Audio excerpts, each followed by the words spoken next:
แฟ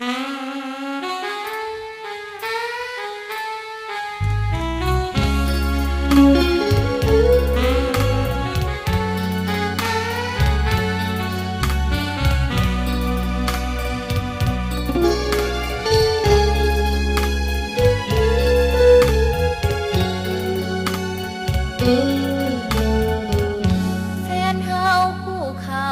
ลือกามเทพถ้าจึงได้เจ็บใจซ้ำใจคนเดียวหรือเป็นกรรมเก่าของเฮาคนฮักจึงเบี้ยวเคยบอกฮักเฮาคนเดียวบ่เลี้ยวบ่แลเศร้า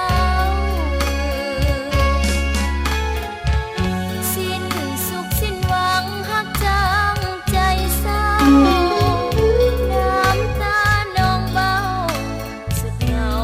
ระทมคมคืนอ้ายมีแฟนใหม่สุขใจของฮักหวานซื่นเหมือนสายน้ำบ่ไหลคืนน้องต้องสะอื้นกันหยดน้ำตาเขามาทีหลังเขายังดังก่อน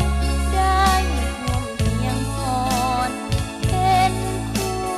วิวาห์ถ้าเคยทำผิดสิ่งใดแล้วนะ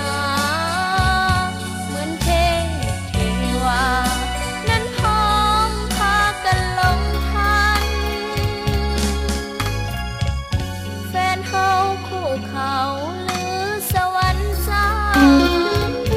ให้ฮักแล้วห่างหมดทางที่จะใฝ่ฝันข้าฮักเขาจริงเป็นสิ่งผิดหรือใดกัน